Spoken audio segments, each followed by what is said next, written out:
첫 번째 정론 일침입니다. 확실한 응징 보복만이 북도발을 억제한다. 윤석열 대통령은 북한 무인기가 서울 상공을 무단으로 침공하고 또 우리 군이 격추시키기 위해서 출격했으나 격추시키지 못하고 놓쳐버린 그 사태를 매우 심각하게 생각하는 것 같습니다. 윤석열 대통령은 그 연장에서 ADD, 박정희 대통령이 만들었던 국방과학연구소입니다. 자주국방의 염원을 실현하기 위해서 1970년대에 설립한 ADD, 지금 대전에 있죠. 이 대전에 있는 국방과학연구소 ADD를 방문을 했습니다. 이 자리에서 북한에게 도발에는 반드시 혹독한 대가가 따른다는 사실을 깨닫게 해야 한다. 우리의 자유를 침범하는 행위에 대한 확고한 응징과 보복만이 자유에 대한 공격과 도발을 억제할 수 있다. 상대가 핵을 갖고 있든 아니든 또 상대가 어떠한 대량 살상 무기를 갖고 있든 어쨌든 그런 것 때문에 위축돼서는 안 된다. 도발을 일삼는 자들에게 분명한 메시지를 줘야 한다. 두려워하거나 주저해서는 안 된다.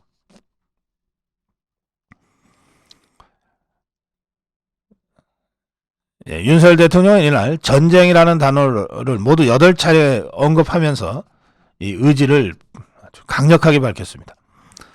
우크라이나 전쟁에서 보듯이 비대칭 전력이 전쟁에서 매우 중요한 요소가 됐다. 북한은 핵을 비롯한 대량 살상 무기 개발에 전념하면서도 동시에 소형 무인기 등 값싸고 효과적인 비대칭 전력에 집중해왔다.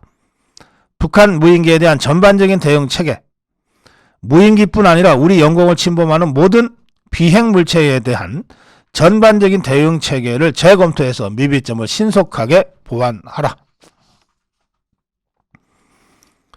침략 전쟁은 거부하지만 우리의 자유를 지키기 위한 자위권의 행사는 확실하고 단호하게 해야 한다. 윤석열 대통령의 강력한 의지를 읽을 수 있는 메시지였습니다. 이날 군은 합동방공훈련을 실시했습니다. 김승겸 합참의장이 직접 주관해서 양주시, 경기도 양주시 광정면 가남리 일대에서 육군 지상작전사령부, 공군작전사령부, 육군 항공사령부 등이 참가한 가운데 적의 소형 무인기가 나타난 것을 가정하고 그것에 어떻게 대응하고 경멸할 건가 하는 훈련이 진행됐습니다. 2m급의 소형 무인기에 대한 대응 작전 개념을 정립하고 KA-1 경공격기, 아파치, 코브라 헬기 등 20여 대 무유인 전력이 참가했습니다. 이날 훈련은 KA-1 경공격기 조종사가 아군 영공으로 침투한 북한 무인기를 육안으로 식별하고 항적을 전파하고 이 전파에 따라 아파치 공격 헬기가 최전방 경계부대 GOP 후방 지역으로 출동해 타격 절차를 숙달하는 내용으로 진행됐습니다. 민간 피해 우려로 교전이 제한되는 상황에서는 500MD 헬기가 드론건, 전파 교란 장치입니다. 드론건으로 북한 무인기를 무력화하는 훈련도 실시했습니다.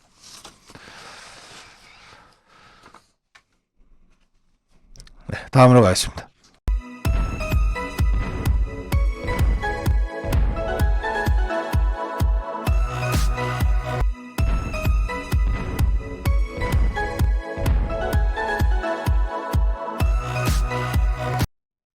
미국, 일본보다 더 강력한 대중국 방역 조치를 윤석열 정부가 실시하겠다고 밝혔습니다. 지금 중국의 코로나 상황이 이게 매우 심각한 것 같습니다. 중국에 나가 있는 우리 한국 대사관의 직원이 모두 380명쯤 되는데요. 그중에 240명이 코로나에 확진돼 됐다고 합니다. 63%가 넘어요. 물론 이들 중에 중증 환자는 없고요. 또 확진자 중에서 210명 이상은 회복이 돼서 업무에 복귀하고 있는 상태라고는 합니다. 그러나 어쨌든 380명 중에 240명이 코로나에 확진됐다. 중국이 그만큼 심각하다는 뜻입니다. 중국 하루 신규 확진자가 180만 명에 달하는 것으로 추정되고 있습니다. 중국이 지금 공식 발표를 하지 않고 있기 때문에 어쩔 수 없이 추정할 수밖에 없는 상황입니다. 하루 180만 명씩의 신규 확진자가 나오고 있는 상태입니다. 영국에서 활동하는 보건정보조사업체 에어피니티는 중국에 현재 코로나19로 매일 9,000명이 숨지는 것으로 추정했습니다. 9,000명. 하루 신규 확진자 숫자는 180만 명이고 이번 한 달에만 10만 명 정도 숨졌다고 추산하고 있습니다. 그러니까 하루 9,000명 정도가 숨진 걸로 이렇게 추정이 되는 겁니다. 에어피니티는 내년 4월 말까지 이런 추세로 가면 중국 전역에서 약 170만 명이 사망할 것으로 추정된다고 예측했습니다. 170만 명. 중국의 감염병 권위자 정광 질병예방통제센터 전 수석과학자 또 한 포럼에서 이렇게 얘기했습니다. 감염 속도가 상상을 뛰어넘고 있다. 베이징 인구가 약 2,188만 명인데 이 베이징 인구의 80% 이상이 확진자일 수도 있다.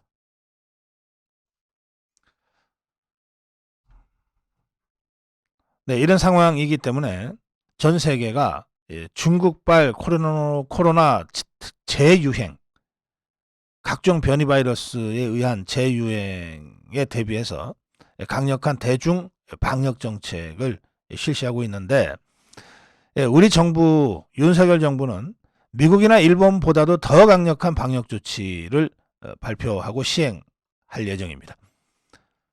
우선 내년 1월 초부터요. 그러니까 내일 모레부터입니다.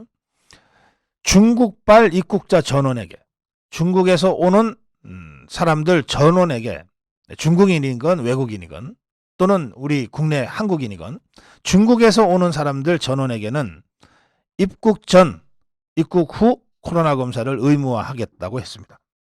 그리고 단기 비자 발급도 제한하기로 했습니다. 단기 비자는 주로 관광객들이 사용하는 비자입니다. 이 단기 비자, 그러니까 중국에서 오는 한국 관광객들, 중국에서 한국으로 오는 관광객들을 아예 원천 제한하겠다. 이런 뜻으로 해석됩니다.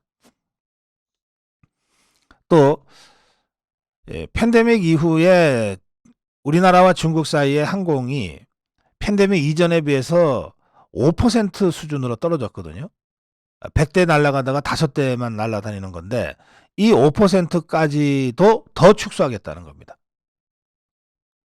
그리고 중국에서 한국으로 오는 공항은 인천공항 한 곳만 열어주기로 했습니다. 지금 우리 정부가 취할 예정인 이런 대중국 방역 대책은 미국이나 일본과 같은 다른 나라보다 한층 강력하고 사실상 중국 봉쇄에 준하는 입국 제한 조치라고 해석됩니다. 한덕수 총리는 어제 중앙재난안전대책본부 회의에서 중국 코로나 상황 악화로 인한 중국 국내 확산을 예방하기 위해 일부 방역 조치를 강화한다고 하면서 이런 대책을 발표했습니다. 중국 현지에서 우리나라로 오는 항공기, 배에 탑승하는 모든 내 외국인은 다음 달 5일부터 탑승 전 48시간 이내 PCR 검사 또는 24시간 이내 전문가용 신속항원 검사를 받고 검사 결과 음성이 나와야만 배든 항공기든 탈 수 있도록 조치한다는 겁니다. 다만 장례식에 참석한다든지 하는 인도적인 목적이나 공무 국외 출장자, 만 6세 이하 미만의 영유아, 그리고 확진돼서 10일이 됐거나 40일 이내인 경우에 이때는 이제 면역이 돼 있다고 보는 거죠. 한해서 입국 전 검사를 예외적으로 하지 않겠다는 겁니다. 그리고 확진됐던 경우에 마지막에 말씀드린 10일 이후 40일 이내 확진자, 확진됐던 경우에는 코로나 확진을 증명하고 이 확진일을 알아볼 수 있는 문서를 항공사에 제출해야만 PCR 검사를 면해 주겠다, 이런 뜻입니다.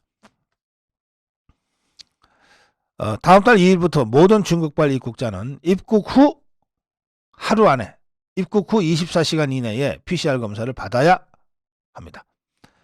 그리고 단기 체류, 90일 이하를 단기 체류라 그럽니다. 주로 관광객들인데, 단기 체류 외국인이라면 입국 즉시 공항 검사소에서 검사를 받고 결과가 나올 때까지 별도 공간에서 기다려야 합니다.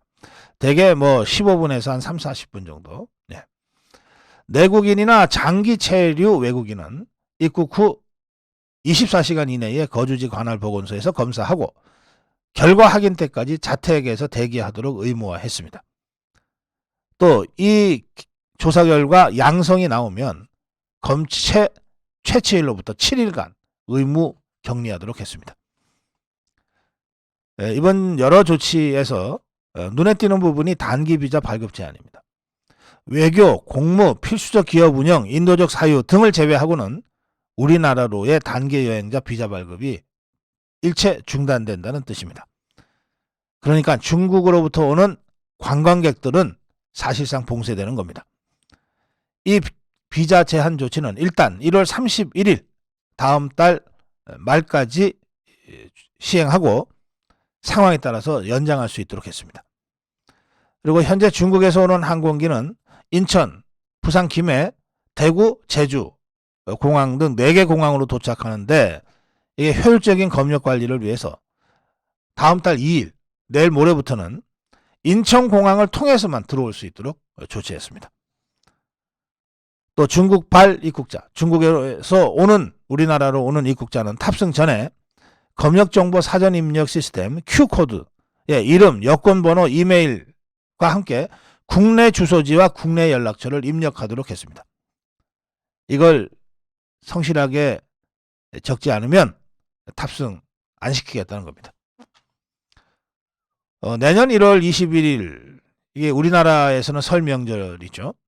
그리고 중국에서는 1월 21일부터 27일까지 일주일 동안의 춘제입니다.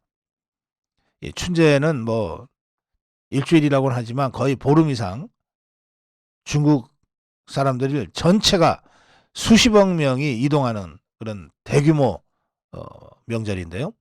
이 기간 중에 중국인들이 우리나라를 대거 방문할 가능성이 있다는 겁니다. 그 경우에 방역막이 뚫리면 걷잡을 수 없게 된다. 그래서 미리 이런 원천 차단에 가까운 관광객 단기 비자 제한 조치를 취하고 있습니다.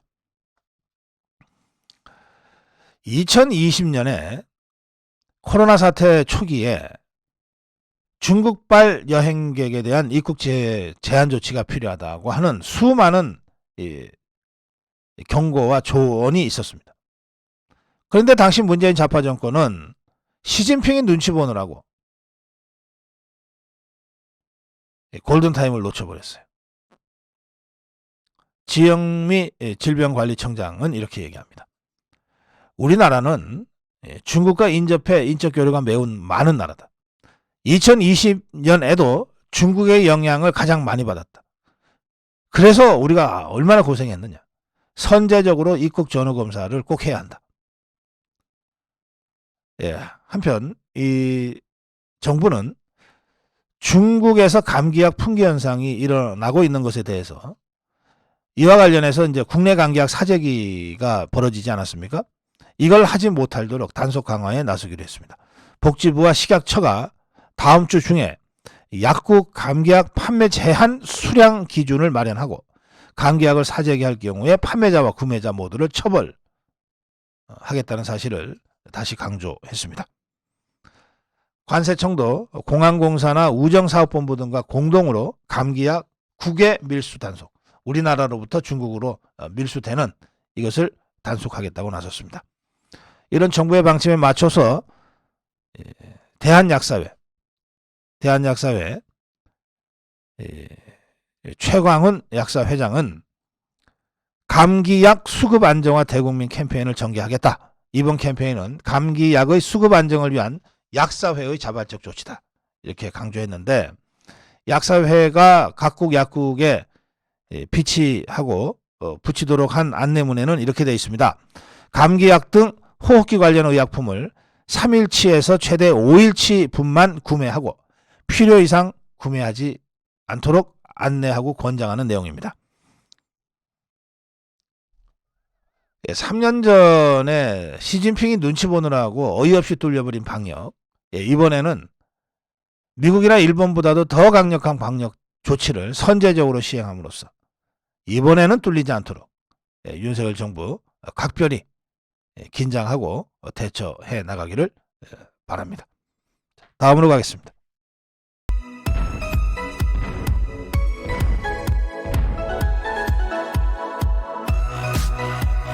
입장권 3만 원 설명회. 이거 진짜 웃기는 짬뽕이네.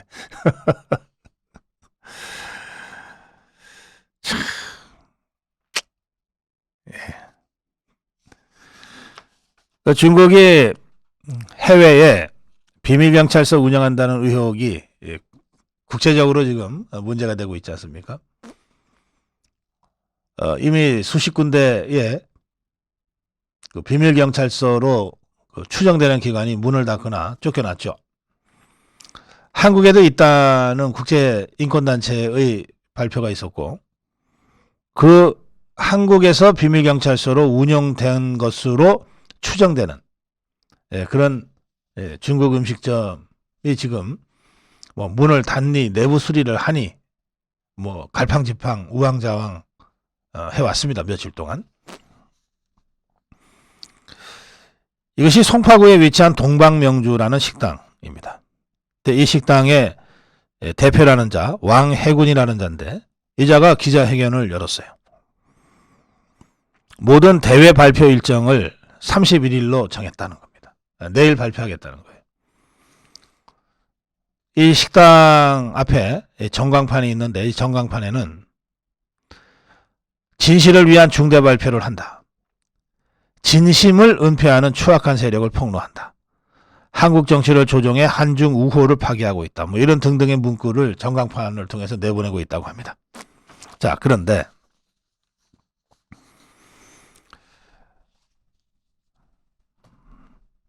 이자가 말이에요.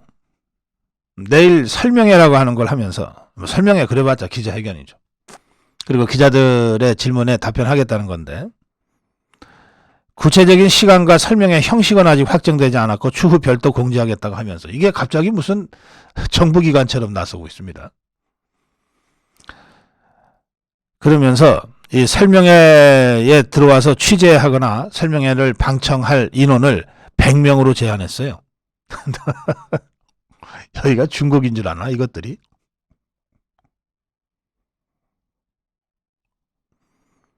그러면서 말이죠. 이 입장권을 구입해라. 입장권을 구입한 사람들만 출입 허용하겠다. 그리고 입장권은 실명으로 구입해라. 가격은 1인당 3만 원이다. 이 입장권 제3의 한국기관에 위탁 판매하겠다. 이랬습니다. 이게 저 비밀경찰 맞네 보니까 하는 짓이 딱 중국의 그 공산주의 관료주의 냄새가 풀풀 나는 이 공안기관이 고압적으로 하는 그 행태를 그대로 지금 보여주고 있는 것 아닙니까? 세상의 어느 기관이 의혹을 받고 있는데 이따위로 뭐 설명회를 하는데 인원을 100명으로 제한하고 실명으로 입장권 사라 그러고 3만 원씩 팔겠다 그러고 어디 감히 이따 행태를 보입니까?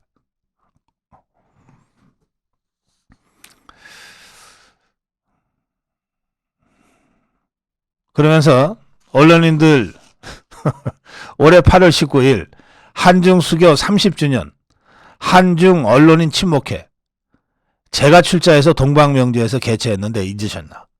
뭐 밥 한 번 샀던 모양이죠? 다 참. 별 것들이 다. 다음으로 갑니다.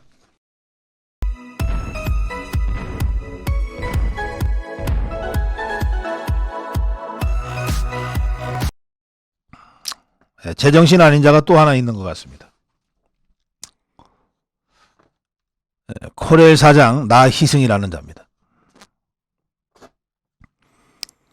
이 자가 문재인이가 물러나면서 알바끼 하고 간 자인데 워낙 무능해서, 뭐 꼭 문재인이가 알바끼에서 쫓아내는 것이 아니라 워낙 무능해서 기차 사고가 자꾸 나요. 탈선 사고, 인명 사고. 거기에다가 경영평가 꼴찌했습니다. 2등급. 거기에다가 상급기관인 국토건설부, 국토교통부, 원희룡 장관의 지시, 그것도 철도 안전과 관련된 지시를 11일 동안이나 현장에 전파도 하지 않았어요. 이건 뭐 고의적인 업무 태만, 항명, 태업이라고 볼 수밖에 없는 상황이 계속되고 있어서 그래서 이거 자르겠다는 겁니다. 곧 자를 겁니다. 그런데 이자가 곧 잘릴 것 같으니까 지가 잘리기 전에 인사하고 나서겠다. 인사하고 나가겠다고 지금 대들고 있습니다. 해임이 뭐 예정돼 있습니다. 뭐 한 달 후가 될지 2달 후가 될지 모르겠는데 절차상 필요한 시간이 있어서요. 어쨌든 잘리게 돼 있어요. 이걸 세상이 다 압니다. 나이승이 이자도 알아요. 그런데 굳이 지가 잘리기 전에 코레일 인사를 하고 나가겠다 하고 지금 고집을 부리고 있습니다.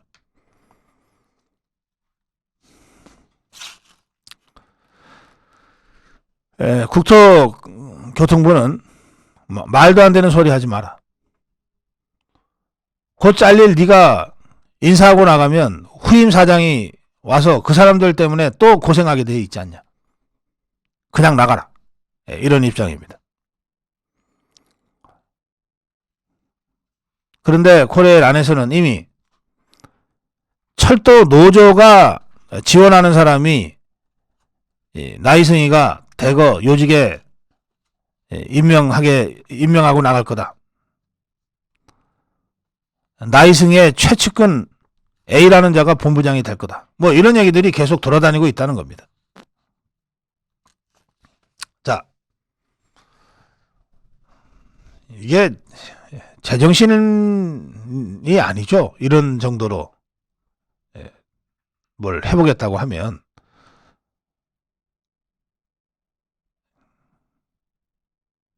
이거 그냥 절차 밟아서 해임할 일이 아닌 것 같습니다. 이거 수사해야 될 것 같아요. 이자가 사장으로 있는 동안에 인사사고가 4건이나 났습니다. 탈선 사고가 잇따랐어요. 이게 다 사장의 책임 아닙니까? 그냥 물러나는 것으로 책임을 다했다고 할 수 있나요? 수사해야 됩니다. 이런 자는. 그리고 이 정신 나간 인사를 하겠다고 지금 대들고 있는데 뭐 감히 못할 거라고 생각합니다만, 그러나 뭐 배째라는 식으로 인사할 수 있죠. 뭐 저 그냥 내버려 둬도 괜찮다고 생각합니다. 왜? 어떤 것들이 이 나이성이 똘마니들인지를 나이성이가 가기 전에 다 불어놓고 간다는 뜻 아닙니까? 나이성이가 잘리기 전에 지 측근들을 여기 심어놓고 가면 아 이것들을 정리하면 되는구나 하면 될 일이죠. 코레일 사장도 아니고 그 밑에 뭐 본부장이니 뭐 뭐니 하는 것들 인사하는 게 뭐가 그렇게 어려운 일이겠어요. 저는 말이죠. 이렇게 제가 뭐 이걸 뭐라고 들을지 모르겠는데 그냥 마지막 조언이다 생각하고 들어주세요. 나이성이 똘마니들은 같이 나가는 게 신상에 이롭습니다. 조용히 나이성이 나갈 때 조용히 저도 같이 따라 나가겠습니다. 그리고 조용히 사라지는 게 그나마 신상에 이로울 거예요.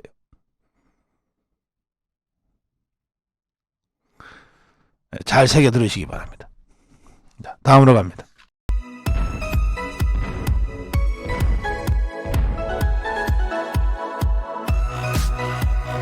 문재인 좌파 정권에서 1년에 한 5조 가까운 돈이 세금이죠. 국민 세금이 민간단체, 각종 민간단체인데 주로 좌파단체들입니다. 지원됐던 것으로 대통령실 전수조사 결과 확인이 됐습니다.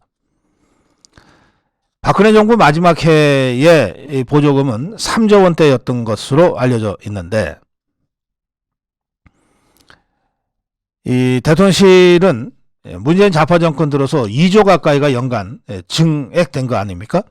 이 민간단체들의 지원된 국가 보조금이 불투명하고 방만하게 운영된 사례를 포착하고 전 부처에 실태점검을 지시했다고 합니다. 윤석열 대통령이 직접 이 문제를 거론했습니다. 국무회의에서 국민 혈세가 그들만의 이권 콰르텔에 쓰인다면 국민이 용납하지 않을 것이다. 국가 보조금 관리 체계를 전면 재정비해서 국민 세금이 제대로 투명하게 쓰이도록 하겠다. 윤석열 대통령이 최근 노조 회계 투명성을 강조하고 있는데 그것은 노동개혁의 출발점인 거죠. 거기에 이어서 이제 NGO, 민간단체의 회계 투명성을 강조하고 나섰습니다. 대통령실 핵심 관계자는 문재인 정부 시절 중앙정부 3조 원, 지방정부 2조 원 등 연간 최소 5조 원의 국가 보조금이 민간단체에 지원됐다. 그런데 국가 보조금이 급격히 늘어난 반면에 정부 관리가 미흡했다. 그간 회계 사용처를 제대로 들여다본 적이 있는지 의문이다. 윤석열 대통령은 이런 차원에서 각 부처에 공익 목적인 보조금 사업의 회계 부정, 목적의 사용 등 불법적 집행이나 낭비 요소가 있었는지 그 실태를 철저하게 점검하라. 방만하고 낭비성 있는 사업이 있다면 과감하게 정비하고 보조금 투명성을 확보할 수 있도록 관리체계 방안을 마련하라. 이렇게 지시했습니다. 대통령실의 전수조사 과정에서 이번에는 도대체 얼마가 보조됐는지 규모를 파악하는 데 중점이 두어졌지만 이걸 조사하는 과정에서 보조금을 부정 취득하거나 회계 부정 등의 사례가 다수 적발됐습니다. 애초에 목적이 회계 부정이나 부정 취득을 조사하는 것이 아니었음에도 불구하고 이런 사례들이 무더기로 적발이 된 겁니다. 감사원은 지난 8월부터 정부 부처와 지자체로부터 보조금을 받는 시민단체, 주로 좌파 시민단체들입니다. 1716곳을 대상으로 특별감사를 진행하고 있습니다. 감사원의 감사가 곧 결과가 발표될 겁니다.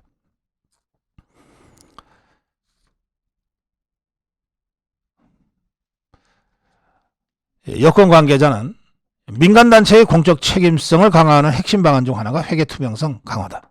국가 보조금을 지원받고도 회계를 투명하게 공개하지 않는 일부 단체들을 성역으로 놔둬서는 안 된다. 당연한 얘기입니다.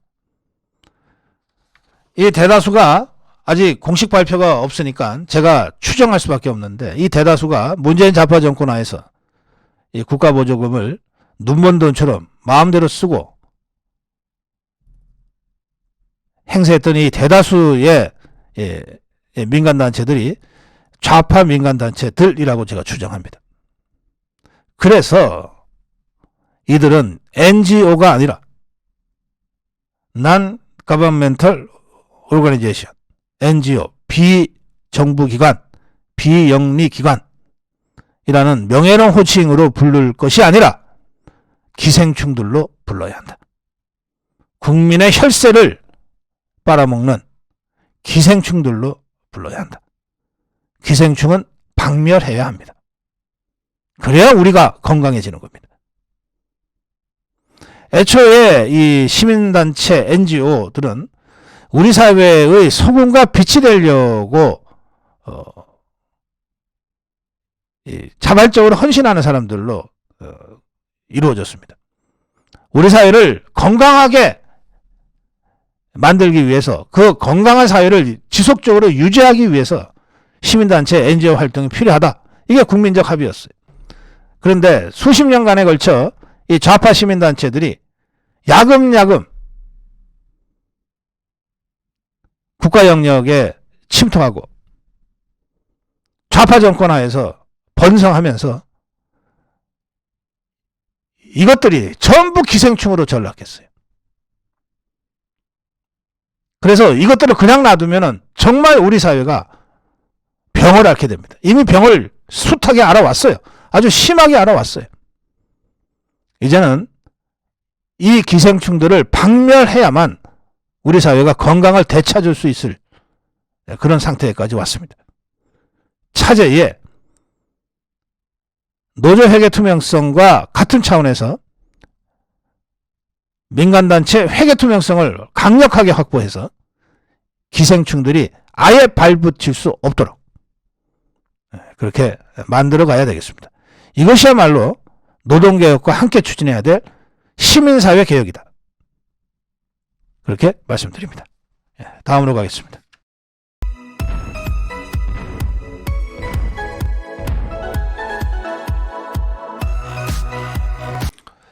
27,000개 민간단체 보조금을 감사하라. 한덕수 총리가 강력한 지시를 했습니다. 이날 47개 중앙행정기관 감사관 회의를 주재하면서, 이건 감사원과 별도입니다. 각 기관마다 감사관이 따로 있어요. 서울시 감사관, 고용안정공단의 감사관, 이런 식으로요. 47개 중앙행정기관의 감사관 회의를 주재하면서 국고보조금 부정사용 논란에 대해서 총리실 차원의 합동점검을 실시할 것이다. 내년 예산은 부적절한 사용이 원천 차단될 수 있도록 협조해달라. 그래서 이 각 부처는 내년 4월까지 민간단체 보조금 사업의 회계 부정 및 목적의 사용 등을 점검하기로 했습니다. 제가 어제 고용노동부 목적의 사용 한 건도 없다는 보고서를 제가 질타하면서 고용노동부부터 개혁해야 노동개혁 되겠다. 제가 그렇게 주장한 거 여러분들 기억하실 겁니다. 이제 고용노동부뿐만 아니라 전 부처가 민간단체 보조금 회계 투명성을 확보하기 위한 전반적인 조사와 감사에 들어갈 것 같습니다.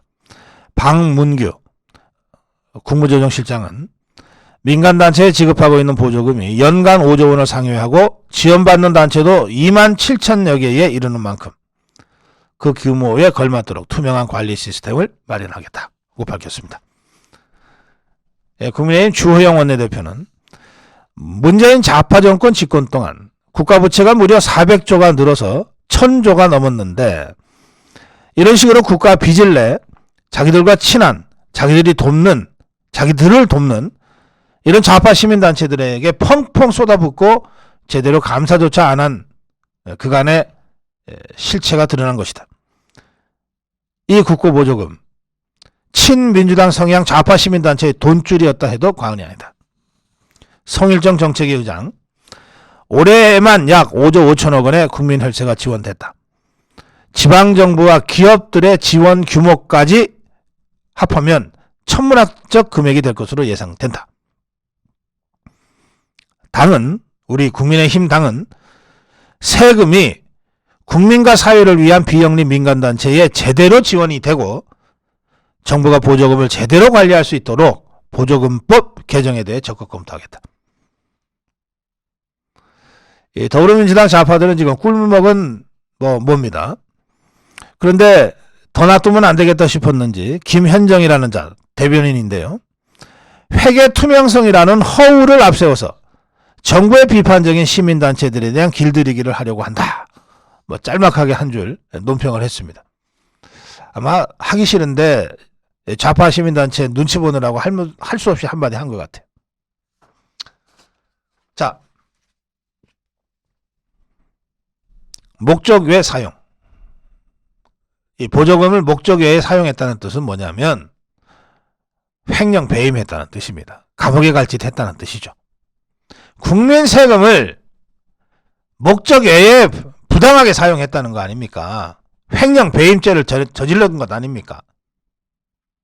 감옥에 갈 일을 했다는 뜻입니다. 여기에 여야가 어디 따로 있습니까? 여건 야건 뭐 그럴 리는 없겠지만 보수 성향 단체가 이런 일을 했다 하더라도 법적 처벌을 명키 어렵습니다. 그런데 이런 말 있잖아요. 도둑이 재발절이다. 지금 우리 자유파 진영 또는 보수적 성향의 민간단체에서는 일체 이 부분에 대해서 다른 말이 없어요. 왜? 아이고 뭐 얼마든지 하세요. 우리는 목적에 사용한 적 없어요. 자신 있으니까 가만히 있는 거예요.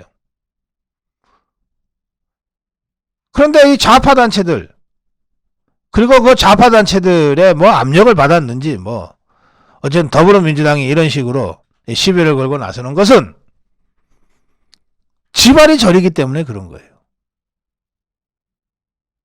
도둑이 제발 저린다. 이걸 다르게 표현하면 지발 저리냐? 니발 저리냐? 아, 니가 도둑이다. 니발 저리냐 지금? 니가 도둑이네.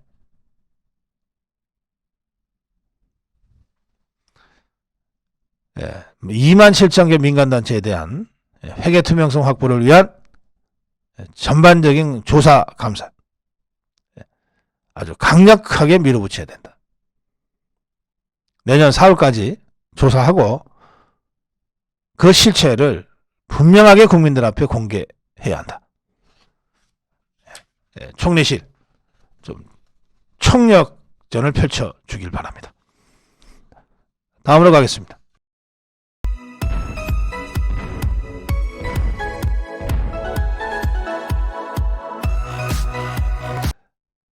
지금 윤석열 대통령이 노동개혁을 가장 중요한 개혁 어젠다로 이렇게 제시했습니다. 그런데 제가 이렇게 상황을 좀 보니까 여러분들도 다 느끼시겠습니다만 노동개혁을 하려면 고용노동부부터 개혁해야 될 것 같아요. 고용노동부부터. 고용노동부를 개혁해야 노동개혁이 될 것 같습니다. 한번 보실까요? 노동조합에 엄청난 국민 세금이 국고 보조금 형태로 들어갔습니다. 지난 10년간 한국노총, 민주노총 또 이 한노, 민노에 가입하지 않은 미가맹 노조 등에 346억 원의 국고 보조금이 지원됐습니다. 그러니까 노조에 정부가 왜 돈을 주는지 잘 이해를 못하겠는데 어쨌든 346억 원의 국고 보조금이 들어갔어요. 그러면 1년에 34억씩 들어갔다는 것 아닙니까? 이게 적은 돈입니까? 이게 다 우리 국민 세금인데. 들어갔어요. 그러면 세금이 들어갔으면 그게 단돈 1원이 들어갔다 하더라도 어떻게 쓰였는지 확인을 해야 될 거 아닙니까? 그 확인을 해야 지원금이라고 하는 건 다 용도와 용처가 있는 거거든요. 그 용도 이해에 쓰면 횡령이고 배임입니다. 확인을 해야 부정사용의 사례가 있는지 없는지를 확인할 수 있는 것 아닙니까? 그런데 고용노동부가 10년 동안 346억 원의 국고보조금이 지원이 됐는데도 부정사용으로 적발한 사례는 0건입니다. 0건. 한 건도 없어요. 10년 동안에 한국노총, 민주노총, 미가맹노조 346억 원의 국고보조금이 단 한 건도 부정사용이 적발되지 않았다는 거예요. 진짜 부정사용이 한 건도 없어서 적발을 안 한 것이냐 못한 것이냐. 아니면 부정사용이 수많이 있었지만 고용노동부가 딱 눈 감고 묵인 방조하는 바람에 부정사용을 한 건도 적발하지 못한 것이냐. 어느 쪽인 것 같습니까? 말할 것도 없죠. 부정사용 사례는 수도 없이 지금 드러나고 있습니다. 국민의힘 정우택 의원이 노동부로부터 받은 자료에는 0건으로 되어 있습니다. 0건. 부정사용 적발 건수가 하나도 없다. 그런데 지난 4월에 민노총 공공운수노조 한 지부장이 조합비 3억 7천만 원을 유흥비로 썼어요. 징역받았습니다. 2년 6개월 징역. 이거 부정사용 아닙니까? 또 지난해 민노총 소속 현대차 비정규직 집회 사무국장 A라는 자가 노줬돈 7,500만 원을 빼돌려서 도박했었어요. 징역 1년 선고받았습니다. 이거 부정사용 아닙니까? 증빙서류 미제출, 식비 착오 집행, 구급약품 착오 집행, 이게 다 부정사용입니다. 이런 부정사용이 사건으로는 수도 없이 보도가 되고 실제로 사법 처리를 받고 있는데 고용노동부는 부정사용 사례를 한 건도 적발하지 못했다고 정우택 의원실에 자료를 제출한 겁니다. 고용노동부가 완전히 눈 감고 있었거나 아니면 아예 노조들하고 짜고 쳤구나. 둘 중에 하나 아니겠어요. 그래서 제가 이렇게 말씀드립니다. 고용노동부부터 개혁하지 않으면 노동개혁은 하세월이다. 노동개혁을 추진해야 될 주무부처인 고용노동부부터가 이렇게 썩고 문드러졌다. 이런 무능한 자들에게 어떻게 노동개혁을, 그것도 그 민노총과 극악스럽게 저항할 민노총과 투쟁해서 싸워서 노동개혁을 해나가야 될 텐데 이렇게 무능하고 썩어 문드러진 고용노동부 그냥 놔두고 어떻게 노동개혁이 되냐 이 말이에요. 노동개혁의 출발점은 고용노동부의 개혁부터 시작돼야 된다.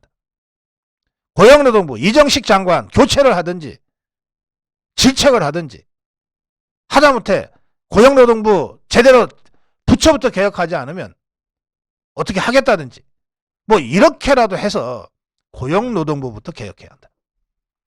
그 책임은 100% 이정식 장관한테 있다. 제가 이정식 고용노동부 장관에 대해서 여러 차례 문제를 제기하는데 다른 문제는 뭐 그렇다 치더라도 적어도 노동개혁의 주무부처인 고용노동부부터 개혁하지 않겠다. 개혁하지 못하는 그런 장관이라면 당장 오늘부터 그만둬야 된다. 다시 한번 강력하게 촉구합니다. 다음 가겠습니다.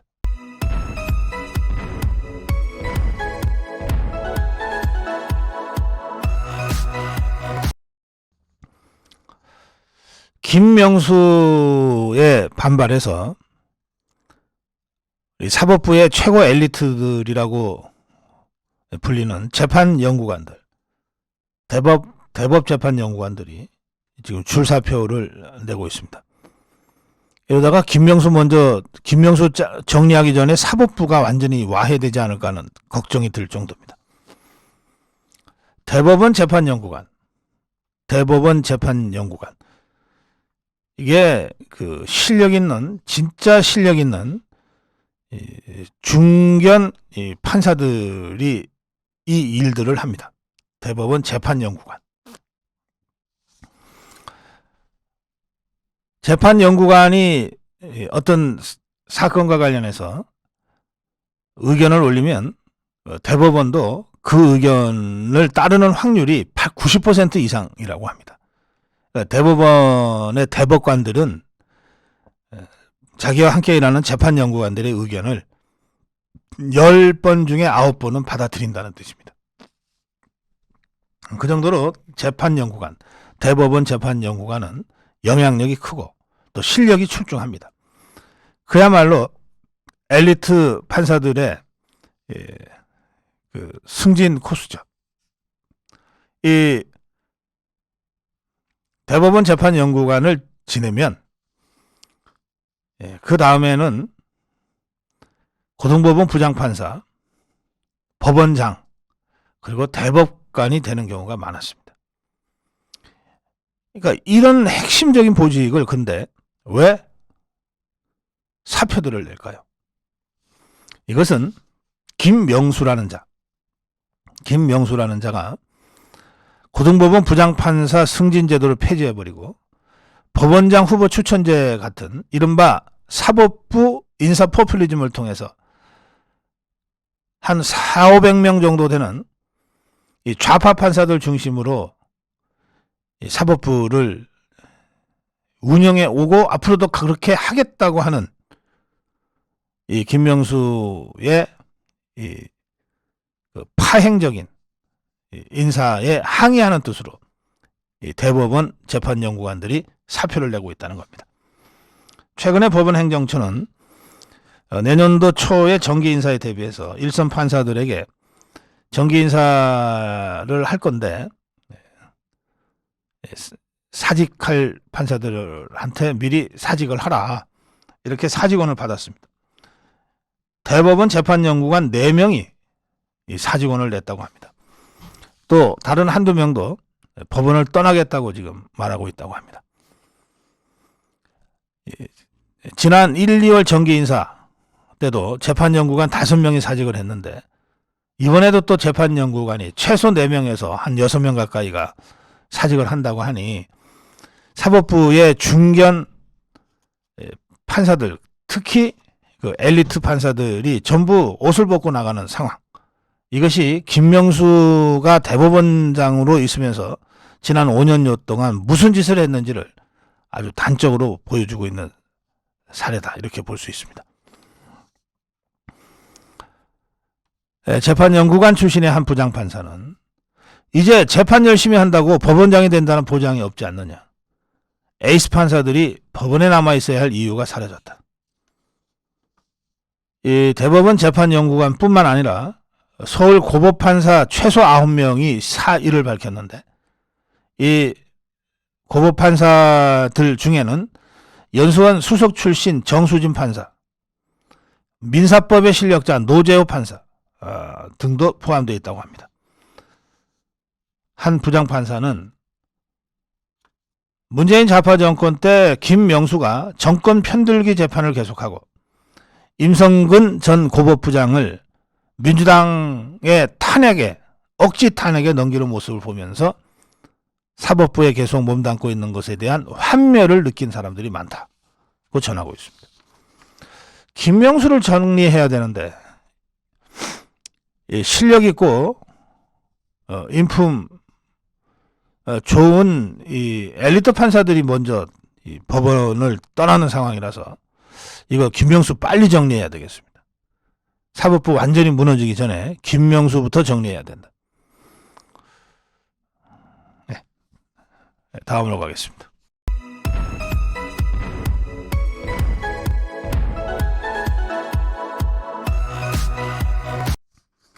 좌표 찍기를 했는데 그것조차 제대로 못하네요.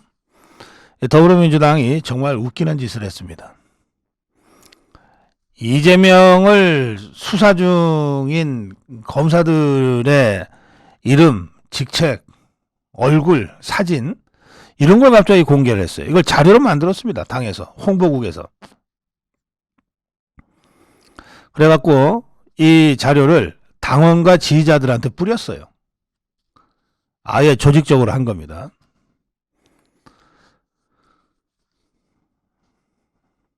민주당 홍보국 제목은 이렇습니다. 이 대표 관련 수사 서울중앙지검, 수원지검 8개 부 검사 60명 뭐 이런 제목의 자료인데요. 이 중에 검사 16명의 실명과 사진과 지휘계통 정보를 담은 그런 자료입니다. 이 자료에는 대장동 사건을 수사 중인 송경호 서울중앙지검장, 쌍방울 변호사비 대납 사건 등을 수사 중인 홍승욱 수원지검장, 성남FC 후원금 사건을 수사 중인 이창수 성남지청장, 그들 지검장, 지청장 지휘하에 수사를 담당하고 있는 일선 수사검사 뭐 이런 사람들 16명의 실명과 사진과 뭐 이런 것들이 담겨 있는 자료입니다. 민주당은 이 자료에서 이 특정 검사들을 윤석열 사단이라 지목하고 그리고 얼굴을 공개했습니다. 정치권에서는 민주당이 검사들 좌표 찍기에 나섰다, 이런 지적이 나왔습니다. 김의겸이가 검사들의 이름과 얼굴 온 국민이 알아야 한다 이러면서 이 좌표 찍기를 정당화하고 나섰는데요. 김의겸이의 말은 이렇습니다. 검사들의 어두운 기록은 반드시, 어두운 역사는 반드시 기록으로 남겨야 한다. 야당 파괴와 정적 제거 수사에 누가 나서고 있는지 온 국민들이 똑똑히 알아야 한다. 1차적으로 16명만 공개했지만 필요하다면 150명 모두라도 알리겠다. 이 기무기무 이자도 곧 사법 처리될 것 같은데. 자, 검사들이 하는 모든 수사와 기소는 검사 개개인의 이름을 내걸고 하는 공적인 일이다. 검찰이라는 이름 뒤에 숨어서 할 수 있는 일도 아니고 그리 해서도 안 된다. 특히 지금 검찰은 역사상 유례가 없는 야당 탄압 수사를 하고 있다. 규모 면에서도 신기록을 세우고 있다. 자, 그런데 이렇게 좌표를 찍으려면 제대로 찍기나 하지. 이 자료에는 내용과 전혀 다른 이 부분이 있다고 합니다. 검사 16명의 실명이 실린 웹자본인데요. 여기에 보면 서울중앙지검의 공공수사 2부장 이상현 2부장 이라 그러면서 사진이 들어가 있는데, 이 사진은 실제로는 중앙지검 성상헌 1차장의 사진이라는 겁니다. 이게 뭐 얼굴이 이름이 비슷한 것도 아니고, 이름에 상자가 같이 들어가네. 이상현, 성상헌, 그리고 현하고 헌하고도 좀 비슷해 보이네. 그렇지만, 그렇지, 또 같은 서울중앙지검이네. 하여튼 법조계에서는 이 사진을 보고, 야, 좌표 찍기조차 하나 제대로 못하냐, 이런 반응입니다. 물론 이 좌표 찍기는 검찰 수사를 위축시키려는 의도라고 하는데, 여러분, 이게 무슨 애들 장난이지. 그 세상을 막 으르닥대는 이 조폭들도, 수사검사들은 눈 하나 깜짝하지 않고 수사하고 감옥 보냅니다. 전직 대통령들도 사법 처리합니다. 이재명이가 뭐라고, 뭐 얼굴 사진 내면 뭐 위축해서 겁을 먹어서 수사할 걸 안 한다? 어떻게 이런 치졸한 생각들을 하게 될까요? 자, 제가 한 가지 제안하겠습니다. SNS에 돌아다닌다니까 여러분들 한번 확인해 보시면, 어느 검사들이 지금 저 이재명의 적폐를 수사하기 위해서 제대로 일하고 있는지를 여러분들이 아실 겁니다. 더불어민주당이 친절하게 일 잘하는 검사들 16명을 직책, 이름, 그리고 사진까지 이렇게 정리를 해줬어요. 그 중에 잘못된 것도 있습니다. 그거 다시 한번 바로 잡아주시고, 그 윤석열 대통령이 검찰총장 때, 그 조국이 추미애 이 박범계랑 싸울 때, 그때 여러분들 어떻게 하셨습니까? 좌파들과 제대로 싸우는 검사 윤석열에게 여러분들 격려 화환, 격려 떡 이런 거 보내셨잖아요. 한 번 해봅시다. 이 좌파들이 제일 겁나는 검사 16명, 제일 겁내는 검사 16명, 이 좌파 신적폐 청산에 나선 제일 일 잘하는 검사 16명, 좌파들이 아예 우린 이런 분들이 무섭습니다, 우린 이런 검사들이 정말 무서워요, 이렇게 해서 정리를 해줬으니 여러분들 그 16명의 검사들에게 환도 좋고 떡도 좋고 작은 문자 메시지도 좋습니다. 뭐 이렇게 저 좌표 찍겠다고 쫄 검사들이라면 애초에 수사를 안 했겠죠. 뭐 그런 검사는 없겠습니다만, 그래도 국민의 소리, 국민의 마음을 이 검사들한테 한번 소박한 방식으로 전해드리는 건 어떨까, 그렇게 생각합니다. 자, 다음으로 가겠습니다.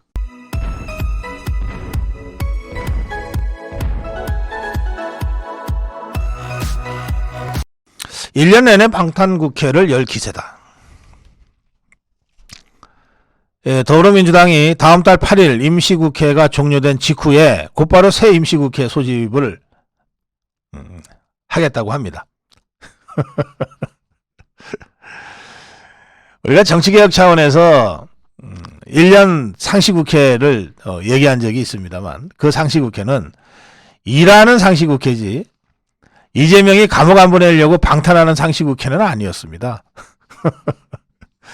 근데 이것들이 이재명이 감옥에 안 보내려고 이 상시국회를 열어서 국회가 열려있는 동안에는 이재명이 잡아가려면 체포동의안을 국회에다가 보내서 본회의 의결을 거쳐야 되거든요. 국회가 열려있지 않을 때는 그럴 필요가 없어요. 그러니까 국회를 1년 내내 열어두는 겁니다. 언제 잡아가려고 할 때는 국회에 체포동의안을 제출해라. 그러면 우리가 지난번 노웅래처럼 부결시켜주겠다. 뭐 이런 속셈 아니겠어요? 그런데 이걸 대놓고는 차마 말을 못하는 거예요. 우리 이재명을 보호하기 위해서 1년 내내 국회 열겠습니다. 이렇게는 차마 말을 못하는 거예요. 그러니까 뭔가 그럴듯하게 명분을 세워야 되는데 좌파들이 이럴 때 쓰는 상투적인 수법이 민생을 위해서 국회가 열려야 한다 이겁니다. 민생국회. 내년 1월 8일 날 임시국회가 끝나면은 다시 민생 법안 처리를 위해서 시급한 민생 법안 처리를 위해서 국회가 필요하다. 이런 식으로 주장하고 나설 거라는 겁니다.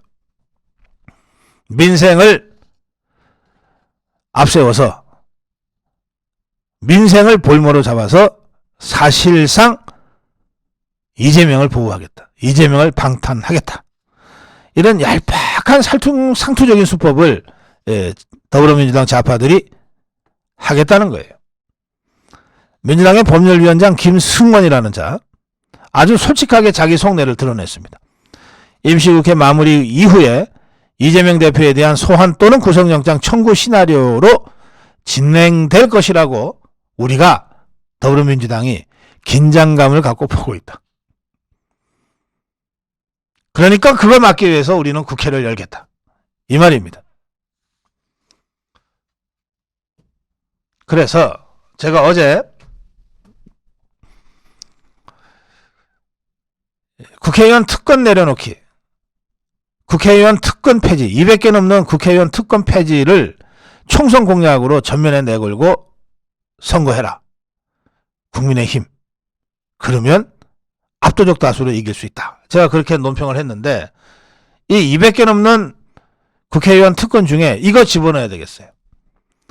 국회의원이 뭐라고 회기 중에는 검찰이 체포를 못합니까? 뭐 국회 동의를 받아서 허락을 받아서 수사한다는 게 그게 무슨 강제 수사입니까? 왜 수사권을 국회가 가지고 지그들 마음대로 이 사람은 체포해, 이 사람은 체포 못해. 이렇게 법 위에 수사권 위에 군림하겠다는 겁니까? 예전 권위주의 시대 때는 정치 탄압 때문에 그런 불체포 특권이라고 하는 것 불가피하게 필요했던 적이 있었을지 모르나 지금이 어느 시대인데 법 위에 군림해서 체포해 말아를 국회가 결정하겠다는 겁니까? 이 불체포 특권 폐지, 면책 특권 폐지, 200개 넘는 국회의원 특권들 중에 가장 핵심적인 이 두 가지 시대착오적인 특권, 이거부터 확실하게 폐지하겠다. 이게 이번 총선에 국민의힘의 주 공약, 핵심 공약, 주 슬로건이 되어야 한다고 생각합니다. 자, 다음으로 갑니다.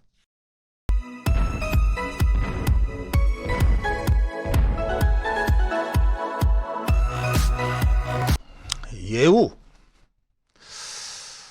뭐 이재명이가 갑자기 예우를 들고 나왔습니다. 이 잔 참 웃기는 자야. 예우를 들고 나왔어요. 이재명이가 원래 오늘 검찰에 출두하라고 소환 통보를 받은 날입니다. 오늘 일부러 아마 호남에 가서 정치 탄압받고 있다고 아마 읍수할 것 같아요. 그런데 실제로는 이재명 측 더불어민주당 쪽에서도 검찰의 이런 소환 통보를 마냥 무시할 수는 없는 처지입니다. 그래서 어제부터 검찰과 이재명 측이 소환 시점 등등을 둘러싸고 협의에 들어간 것으로 확인이 됐습니다. 그런데 이 과정에서 이재명 측에서는 예우를 갖추라 이렇게 요구를 했고 검찰에서는 이미 충분히 갖췄다. 이른바 예우 논란이 번지고 있습니다. 법조계에 따르면 그동안 검찰 소환 통보에 아예 대답이 없었던 이재명 측이 어제부터 성남지검, 수원지검, 성남지청, 이재명한테 소환을 통보한 수원지검, 성남지청 측과 출석 일정 등에 대해서 협의를 시작했다는 겁니다. 그런데 이재명이 쪽에서 검찰이 소환을 통보하는 과정에서 제1야당 대표에게 예우를 갖추지 않았다 이렇게 불만을 표출했다는 거예요. 이에 대해서 검찰 관계자는 이렇게 설명합니다. 지난 22일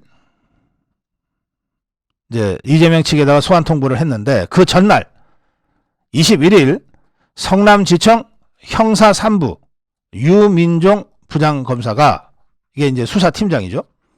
유선 전화로 이재명 의원실에 연락했고 의원실의 안내에 따라서 여기는 의원실이고 이재명 대표님은 국회 본회의 본청에 있는 대표실에서 근무를 하시니까 그쪽으로 연락해 보시죠. 이렇게 안내를 받았다는 거예요. 그래서 당 대표실의 관계자와 통화를 했고 그 관계자에게 28일 검찰에 나와달라고 하는 소환 일시를 통보했다는 겁니다. 그러면서 구체적으로 조사 일정을 협의할 담당자를 알려달라. 그 담당자하고 협의해서 조사하겠다. 그리고 이렇게 21일 날 전화 연락을 한 외에도 그 다음 날인 22일 오전에 당대표실에 팩스 그리고 특급 등기우편으로 출석 요구서를 전달했다는 겁니다. 우리가 할 거 다 했다. 예우 갖출 만큼 다 갖춰줬다. 이것이 검찰 측의 설명입니다. 이재명이 측도 21일 날 검찰에서 전화가 왔고 당대표실로 안내받았고 당대표실에 실무자 통화한 사실은 인정하고 있어요. 그리고 당대표실 팩스로 그리고 특급 등기우편으로 출석 요구서가 전달된 것도 인정하고 있어요. 그러면서도 이자들은 구체적인 통화 내용을 따져보면 예의 없는 일방적 통보다 이랬습니다. 그러니까 뭘 예의를 어떻게 갖추라는 건지 모르겠네. 설마 유민정 부장검사가 그 누군가와 통화하면서 반말을 했겠어요? 야, 이재명이 들어 28일까지 나오라고 해. 이랬겠냐고요.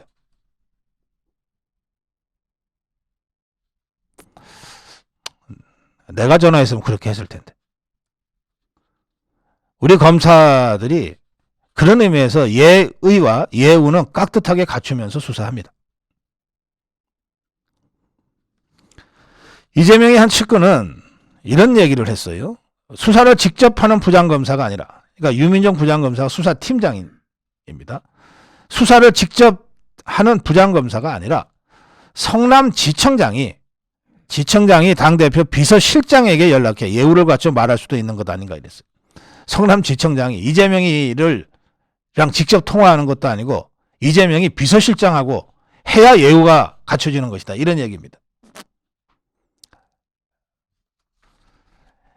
이 낡고 구태의연한 이 꼰대들, 이 수구 꼴통들입니다. 이것들의 머릿속에서 나오는 예우는 이런 겁니다. 제가 예를 들어 보겠습니다. 비서실장이 어떤 자인지 모르겠는데 그래봤자 이재명이 그 똘마니 집사 아닙니까? 그런데 직접 수사하는 부장검사가 아니라 성남지청장이 직접 그 이재명이 똘마니 집사한테 전화를 해야 예우가 갖춰진다고 이자가 주장하고 있는 것 아닙니까? 누가 이재명한테 선물을 보냈는데 우체국 택배로 보냈어요. 그 집배원이 갖다 주는 거가 당연한 것 아닙니까? 이것들이 집배원이 택배 왔다고 문 두드리니까 갑자기 우체국장이 직접 갖고 와야지 라고 소리 지르는 거랑 뭐가 다릅니까? 우체국장이 직접 갖고 와야 예우를 갖추는 거다 이 말 아니에요. 택배 시켰는데 택배 배달원이 갖다 주니까 야 너네 회사 사장이 직접 갖다 줘야지 이게 예우가 뭐야? 이러고 발광하는 거하고 뭐가 다릅니까? 이런 걸 예우라고 알고 있어요. 이자들이.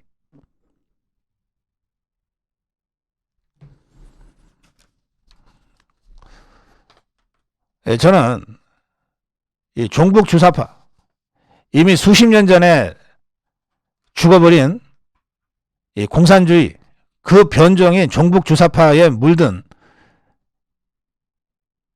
문재인 이재명 좌파 세력들이야말로 역사의 흐름과 완전히 거꾸로 가는 3, 40년 전에 박제된 이미 무덤 속에 들어가 버린 그 이념을 붙잡고 있는 수구 꼴통들이라고 생각합니다. 그러니까 이런 꼰대 태도들이 나오는 거예요.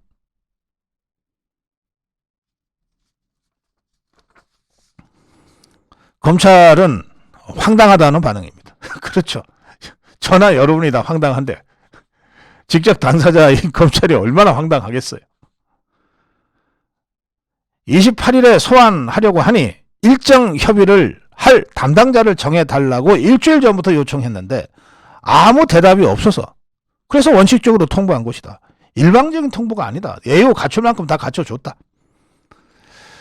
사실 예전에 검찰은 뭐 이런 사람들을 소환 조사할 때 소환한 다음에 뭐 부장검사나 지청장이 나와서 티타임도 하고 출입증을 배부해서 기자들 따돌리게 하기도 하고 또 검사 전용 엘리베이터 일반인들 타는 엘리베이터 말고 검사 전용 엘리베이터 미리 딱 잡아놓고 있다가 뭐 그거 태워서 올라가기도 하고 하는 이런 잘못된 관행들이 있었습니다. 그게 다 꼰대 짓들이죠. 지금 검찰 그렇지 않아요.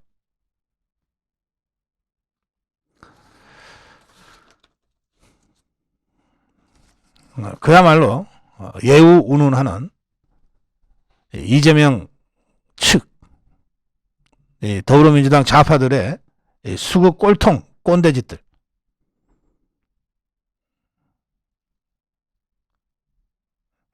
국민들이 용서하지 않을 겁니다. 다음으로 가겠습니다.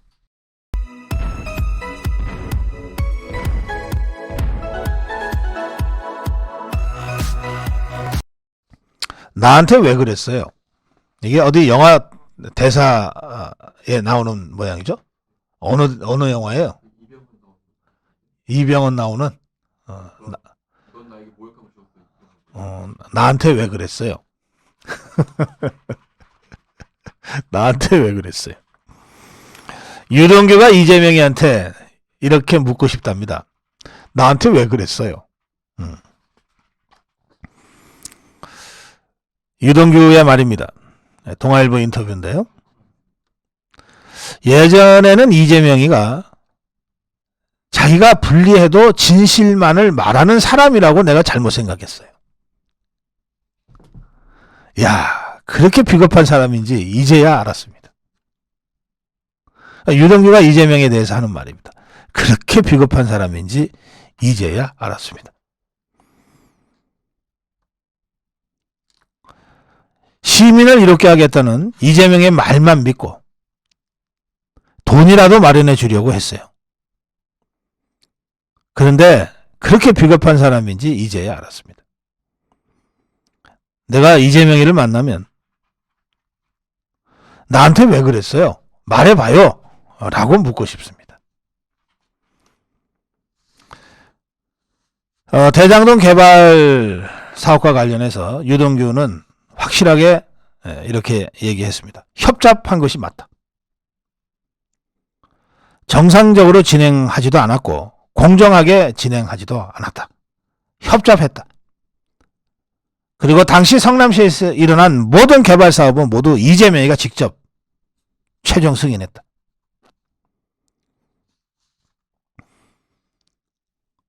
고 김문기 씨를 모른다는 이재명의 발언을 보고 내가 마음을 돌려서 진술을 하기로 결심했다. 이재명, 고 김문기 씨는 대장동 사업이 문제가 되니까 이재명이를 위해서 대장동 Q&A까지 만들었을 정도로 이재명한테 헌신했던 사람이다. 그런데 그런 사람을 모른다고 딱 잡았대는 이재명을 보고 이재명이가 그렇게 비겁한 자였는지 그때 알게 됐다. 그래서 마음을 돌려먹었다. 나는 이미 세상에서는 빌런, 악당이 돼버렸다. 내가 정의의 사도라서 이런 얘기하는 거 아니다. 죄인으로서 최소한의 도리를 다 하려고 내가 이렇게 진술하고 있는 것이다. 백현동 사업, 그거 정진상이가 그 김인섭, 이재명이 성남시장 후보였을 때 선대 본부장을 했던 자입니다. 최측근 중에 하나입니다. 어떤 면에서는 김영이나 정진상이보다도 더 윗선의 측근이라고 할 수 있죠. 이 김인섭이에 대한 얘기가 나오는데 정진상이가 그 김인섭이 하고 있는 일이니까 살펴보라 해서 실무자에게 경과를 물었다. 백현동 사업은 성남시가 김인섭이를 보고 해준 게 아니면 납득하기 어려운 사업이다. 성남FC 의혹은 이런 거다. 성남FC에 후원금이 갔는데 이게 정말 광고 목적으로 갔다고 하면 이거야말로 정말 웃기는 일이다. 관중수가 1등인 구단도 1억 원짜리 광고 한 번 받기 어렵다. 그런데 어떻게 40억, 50억짜리 광고를 받을 수 있냐. 이걸 광고비라고 생각하면 우기면 그야말로 웃기는 얘기가 된다. 대장동 의혹이 불거졌던 초기를 떠올리면서 유동규는 다시 폭발했어요. 나는 그들을 보호해줬다. 나는 그들을 보호해주려고 했다. 그런데 그들은 나를 보호해주지 않고 내 뒤에 숨어버렸다. 정진상이가 휴대전화 버리라고 해서 내가 버렸다. 또 검찰 조사 전날 김용희는 경선이 끝날 때까지 병원에 가 있으라고 해서 내가 상한 음식을 먹고 병원에 가려고 했다. 그런데 잘 안 됐는데 그러자 김용희가 쓰레기라도 주워 먹어라 라고 해서 실제로 쓰레기통까지 찾았다. 네, 이렇게 막 토해내고 있습니다. 유동규가. 유동규의 이 인터뷰에 대해서 이재명과 그 일당들 아무런 입장도 밝히지 못하고 있습니다. 다음으로 가겠습니다.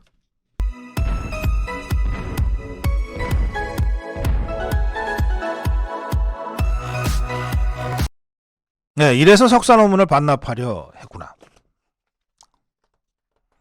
자, 이재명이가 17년 전에 석사 논문을 써서 통과를 했어요. 이재명이가 석사예요. 저 웃기는 얘기지만 석사입니다.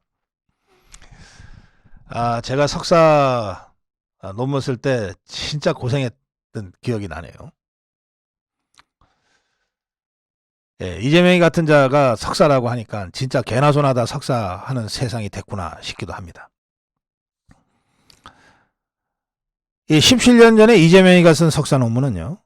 가천대, 예전에는 그이가 경원대 학교였습니다. 지금은 이제 가천대학교로 이름이 바뀌었고 재단도 바뀌었습니다. 2005년 12월에 가천대학교 행정대학원에 행정학 석사 논문을 제출해서 석사가 된 겁니다. 이 석사 논문의 주제는 뭐냐? 제목은 뭐냐? 지방정치 부정부패의 극복 방안에 관한 연구. 이 2005년이니까 아직 출마하기 전이네요. 그렇지만 정치판에서 정동영이 밑에서 왔다 갔다 할 때였던 것 같습니다. 그때 이제 그 성남시장 선거를 준비하고 있었던 때죠. 그러니까 이 지방자치선거 성남시장 기초단체장에 도전할 목적을 가지고 지방정치 부정부패 극복에 관한 연구, 뭐 마치 지방정치의 전문가인 것처럼 분식하기 위해서 이 석사 논문을 썼던 것 같습니다. 이 논문에서 이재명이는, 논문이니까 자신의 주장이죠, 이렇게 주장합니다. 지자체의 부정부패는 이해관계인과 정치 권력을 지닌 지자체장의 부적절한 거래 행위에서 비롯된다. 주로 지자체장이 당선이나 재선을 목표로 선거 자금을 조성하거나 지지 세력을 확보하기 위해 누군가에게 정상적이지 않은 특별한 이익 혹은 혜택 편의를 제공하는 행위다. 이렇게 썼어요. 2005년에 쓴 석사 논문 그대로 10년 후에 이자가 백현동, 위례신도시, 대장동에서 헤쳐먹습니다. 성남FC에서 헤쳐먹습니다. 10년 전에 선행연구까지 다 해놓고 헤쳐먹었습니다.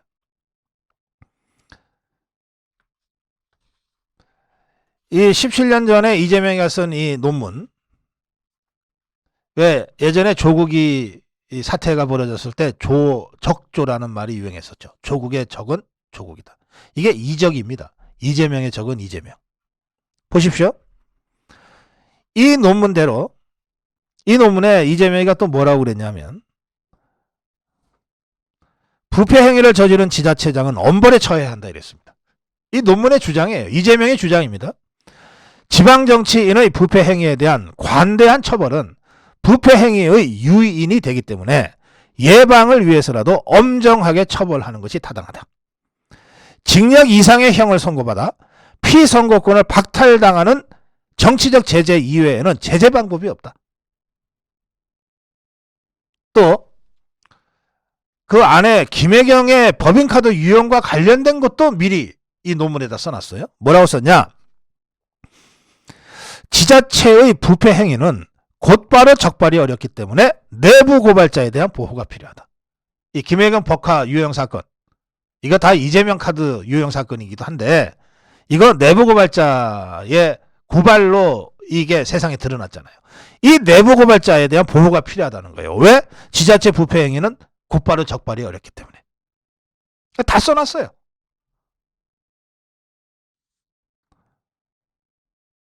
자, 그런데 제가 이 기사를 보면서 그런데 이 논문이 표절했다는 것 아닙니까? 이 논문을 표절했다는 거 아닙니까? 표절을 해놓고 이걸 반납을 했어요. 반납을 했어요. 표절했다고 시인하고, 그리고 반납을 한 것은 2014년입니다. 이게 10년 전에 지방자치단체장의 부정부패 내부 고발자 얘기를 쫙 했어요. 엄정하게 처벌해야 된다고 했어요. 10년 후에, 약 10년 후에, 이게 2005년 석사 논문인데 10년 후에 자기가 성남시장이 됐어요. 그래가지고 위례도 해먹고 백현동도 해먹고 대장동도 해먹고 성남FC도 해먹다 보니까, 야, 10년 전에 썼는데 석사 논문이 이거 나 발목 잡는 거 아니야? 이런 걱정이 와락됐을 거예요. 그래서 이 석사 논문을 자기 인생에서 지우고 싶었던 것 같습니다.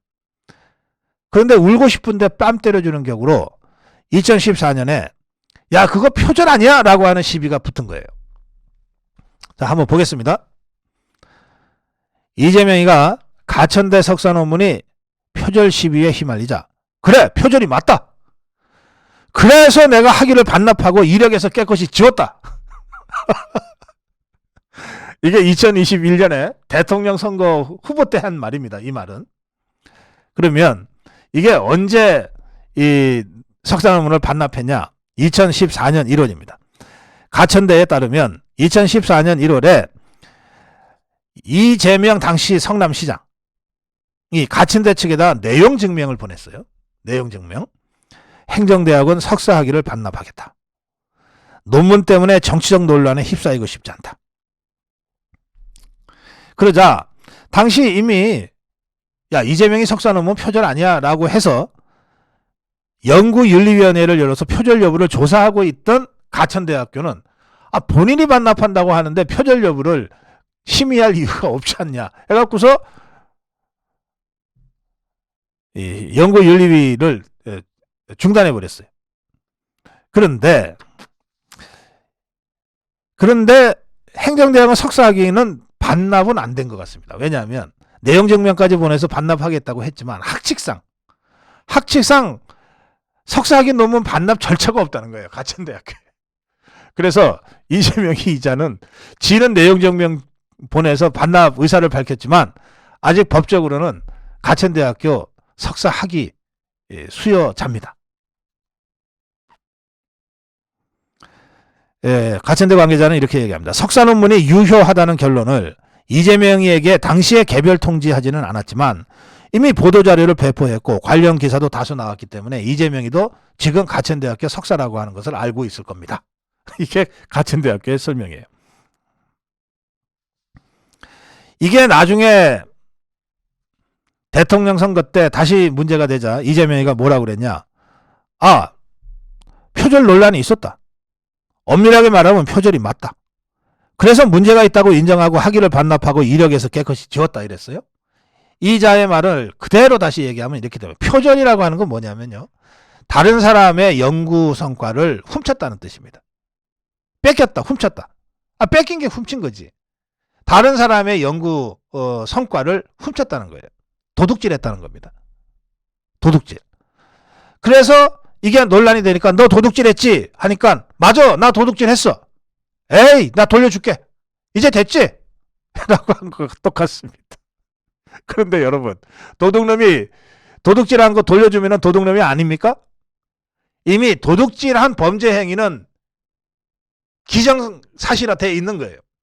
설사 도둑질한 물건을 돌려줘도 도둑질한 행위가 없어지지는 않습니다. 돌려줬다고 해서 도둑놈 안 잡는 경찰이 아니에요.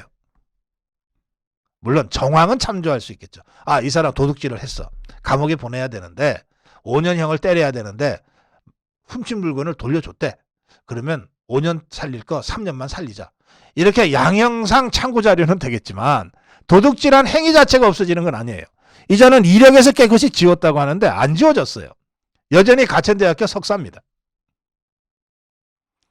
그러면서 이자가 가천대학교에 정말 참을 수 없는 모욕적 발언도 합니다. 뭐라고 그랬냐? 저는 중앙대학교를 졸업했다. 사법시험을 합격했다. 변호사다. 어디 이름도 잘 모르는 대학에 석사학위가 필요하겠냐 이랬어요. 저는 가천대학교 관계자들 참 용하다 생각합니다. 이렇게 모욕을 받았는데 아무런 조치도 취하지 않았어요. 왜 그랬을까요? 가천대학교는. 대학의 명예뿐만 아니라 그 대학을 다니는 또 그 대학을 졸업한 수십만 명의 이 졸업생과 학생들의 명예가 걸려있는 문제 아닙니까? 어디 이름도 잘 모르는 대학에 석사학위가 필요하냐고? 성남시에서 가장 큰 대학이고 수도권에서도 상당한 그 평가를 받는 대학이 가천대학교입니다. 그리고 이자가 지방자치 부정부패 어쩌고저쩌고 논문을 썼던 2005년은 성남시장 선거를 준비하고 있던 때예요. 정말 지가 필요해서 남의 연구성과 도둑질까지 해서 석사 논문 써놓고 그리고 나서 자기가 불리해지니까 나 반납했어.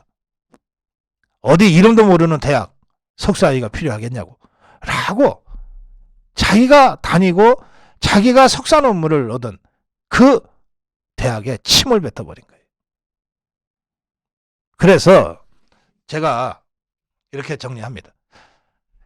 이재명이가 그때 석사 논문 반납할 때는 표절 시비가 겁나서 반납한 걸로 되게 정리가 됐어요. 그게 아니에요. 보니까. 그 논문에 쓰여져 있는 대로 위례에서 백현동에서 대장동에서 성남FC에서 온갖 범죄를 저질렀고 그게 드러날 것 같으니까. 그게 드러나면 그야말로 이재명의 적은 이재명. 이 17년 전에 석사 논문이 딱 자신의 목을 올마지는 발목을 붙잡는 이 칼이 돼서 돌아올 것 같으니까 서둘러서 반납하고 아예 이력에서 지워버리려고 했던 것 아니냐. 이래서 석사 논문을 반납하려고 했구나.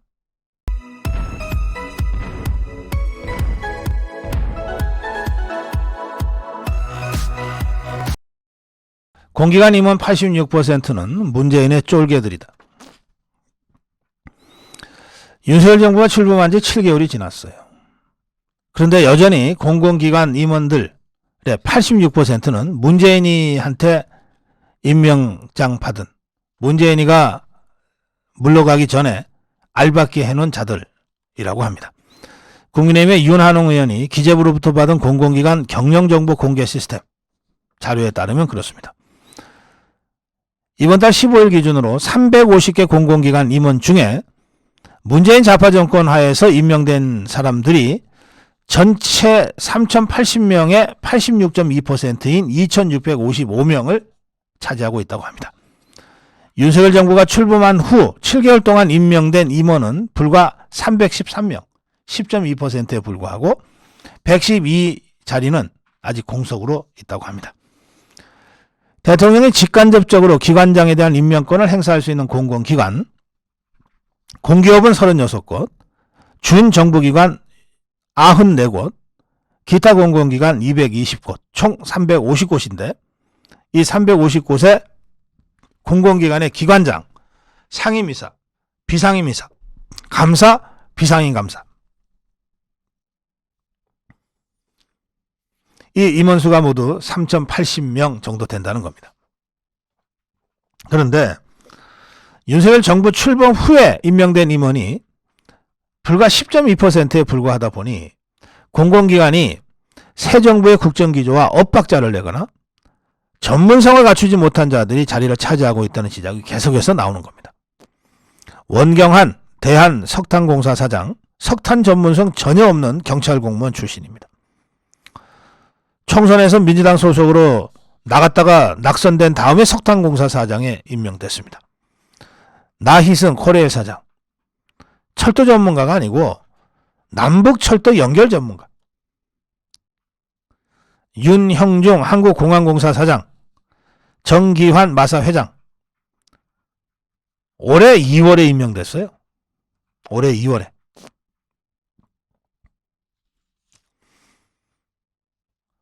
이 자들이 윤석열 정부와 국정 철학이나 국정 비전이 완전히 다를 것은 물론이고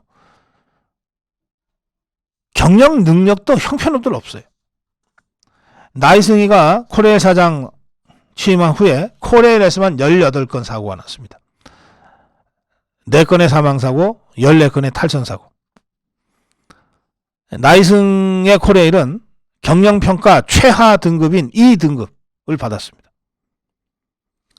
국토교통부 관계자는 이렇게 얘기합니다.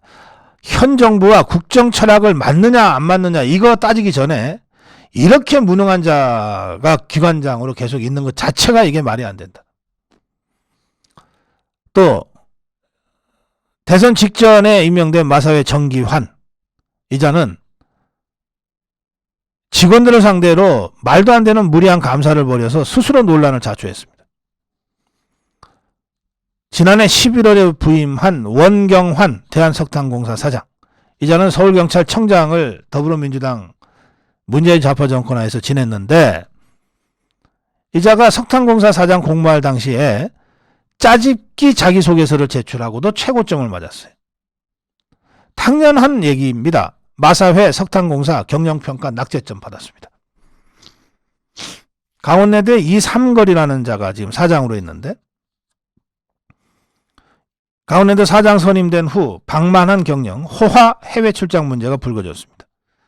올해 추석에는 출마했던 경북 안동에 강원랜드 기념품을 보냈습니다. 사전선거운동의 시비에 휘말렸죠.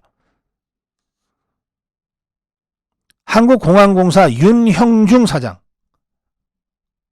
문재인이 물러나기 직전에 지난 2월에 알박기 해놨어요.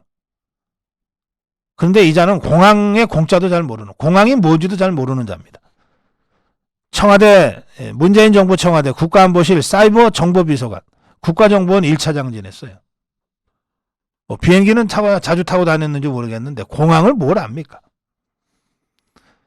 산업연구원의 주현 원장, 한국조세재정연구원의 김재진 원장, 국토연구원의 강현수 원장. 전부 노무현 정부나 문재인 정부 청와대에서 일했던 경력들이 있습니다. 한국원자력안전재단 김재남 이사장. 이게 탈핵 운동가입니다. 탈원전 운동가예요.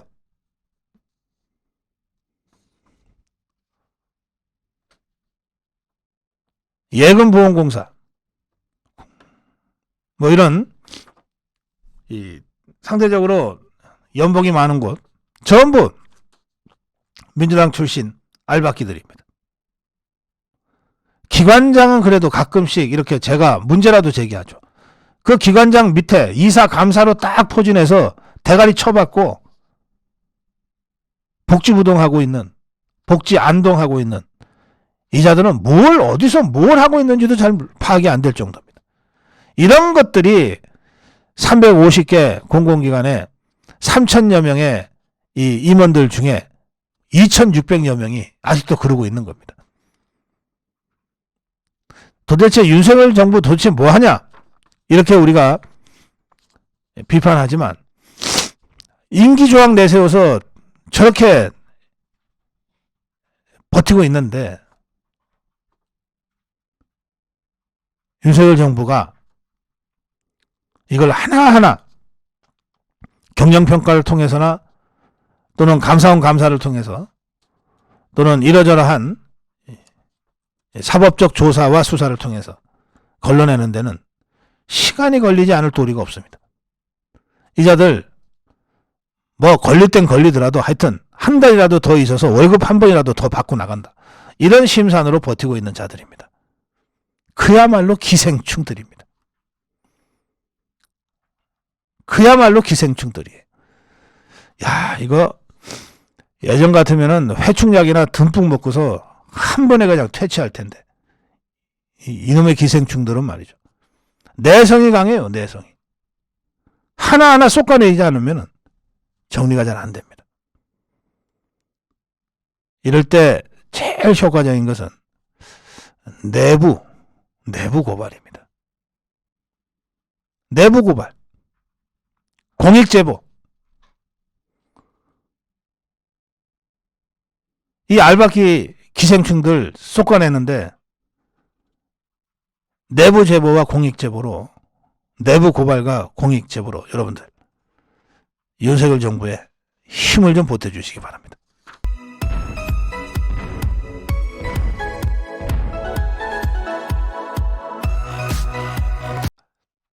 이재명이가 문재인이를 만난다 그러는데요. 검찰 소환 일정이 1월 10일에서 12일 사이로 지금 조율되고 있는 상황입니다. 그런데 검찰에 불려가서 조사받기 전에 이재명이가 문재인이를 먼저 만난다는 얘기인데요. 여기서 아주 쉬운 퀴즈 하나 낼게요. 이재명이하고 문재인이가 만나면 뭘까요? 예, 도둑들. 영화가 떠오릅니다. 제가 영화 얘기하는 겁니다. 저는 뭐 영화를 잘 안 보고 또 이 배우 이름도 잘 모릅니다만 이 도둑들은 제가 참 재밌게 봤어요. 서로 속고 속이고 배신의 배신. 뭐 마지막에 해피엔딩으로 끝나긴 합니다만 뭐 저는 도둑들의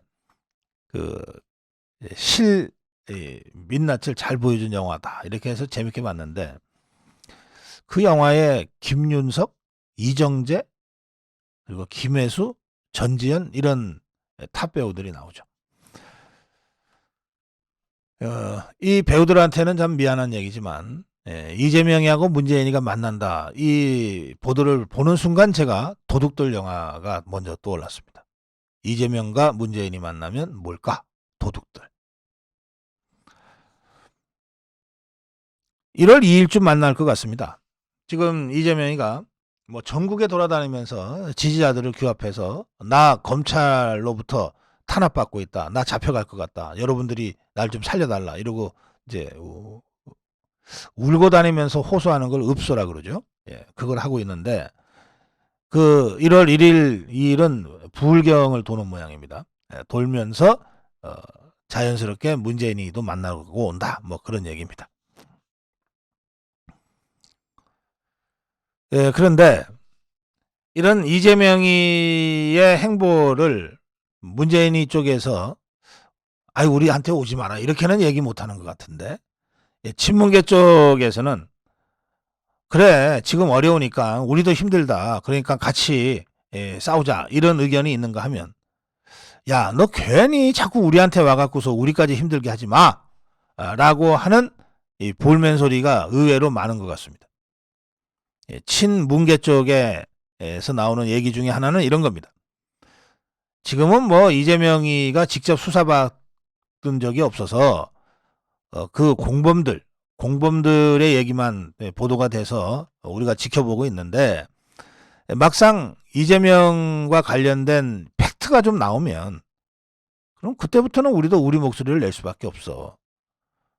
이재명이가 문재인이 끌어안고 어떻게든 물귀신 작전처럼 해서 자기라도 살겠다고 하는데 우리가 계속 그렇게 당할 수는 없지. 현재는 아무 팩트가 지금 확인이 안 되니까 지켜보고 있지만 이재명이의 범죄 혐의가 구체적인 팩트로서 확인이 되면 그때는 우리도 선을 그어야지. 거리를 둘 수밖에 없잖아. 이게 친문계 쪽에서 나오는 얘기입니다. 원래 그렇습니다. 같이 죽겠다. 절대 그렇게 안 하죠, 도둑들이. 죽으려면 너 혼자 죽어야지. 그래서 저는 말이죠. 이런 도둑들의 심리를 좀 이해를 하면 빤한 수법인 것 같지만 먹히는 수법이 있어요. 그게 뭐냐면 갈라치기입니다. 이재명이는 문재인이 바짓가랑이라도 붙잡고 어떻게든 우리 같은 편 아니에요. 그런데 문재인이는 야마 왜 자꾸만 내 바짓가랑이를 잡아? 니는 니고 나는 나지. 지금 이런 상황 아닙니까? 이럴 때 먹히는 게 바로 갈라치기예요. 문재인은 문재인이고 이재명이는 이재명이다. 이건 이 문재인이한테 너네 자꾸 이재명이랑 같이 할래? 그러면 너네도 같이 처벌할 수밖에 없어. 알아서 해. 라고 하는 경고와 협박이 될 수 있는 겁니다. 이 갈라치기 전략은 지내놓고 보면은 너무나 상투적으로 사용되는 수법이지만 이게 의외로 잘 먹혀요. 저는 지금 검찰이 그 갈라치기 전략을 구사하고 있는 중이라고 생각합니다. 문재인이 칼끝까지 목끝까지 지금 수사의 칼날이 들어가 있잖아요.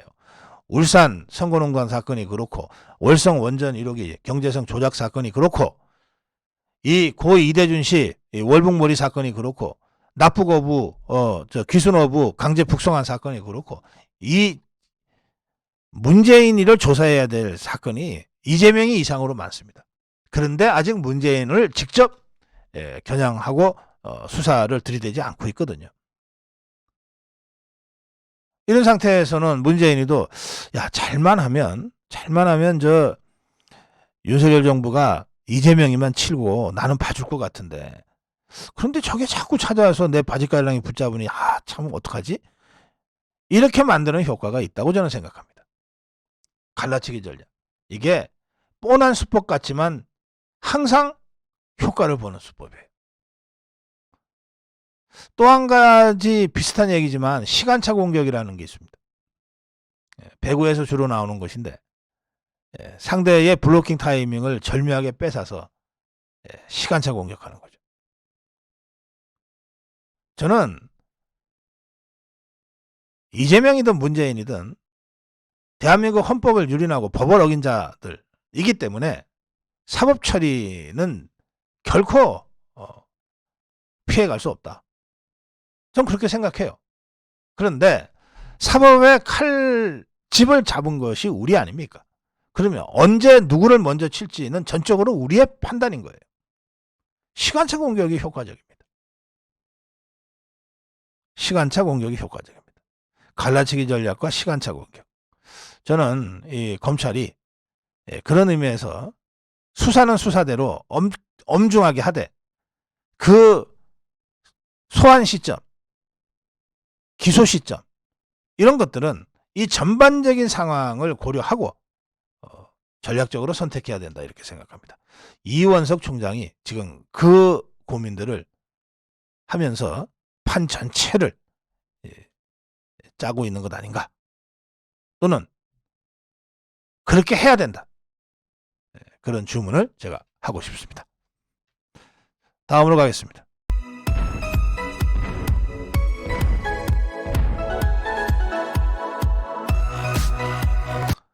예, 당권 레이스가 본격 시작될 것 같습니다. 새해 첫 주에 당대표 도전하겠다는 후보들이 차례차례 출마 선언을 공식적으로 할 것 같아요.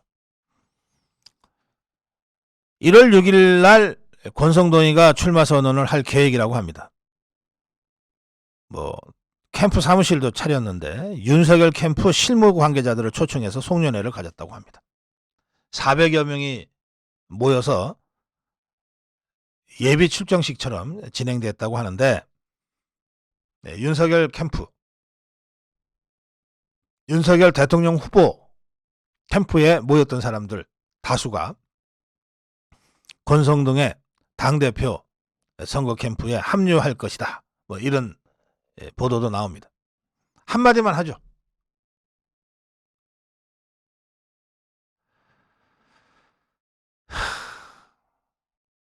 윤석열 대통령 후보에 모였던 캠프 사람들이라면 윤석열 대통령을 대통령으로 만드는데 1등 공신들 아닙니까?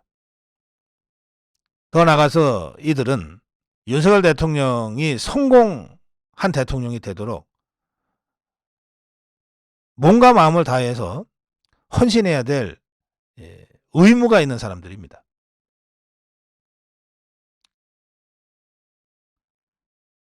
윤석열 대통령이 성공하도록 하기 위해서는 때로 대통령실이나 정부 또는 당에서 중요한 일을 해야 될 때도 있고, 또 때로는 정말 대통령의 성공을 위해서 몸을 낮추고 백유종군을 해야 될 때도 있습니다.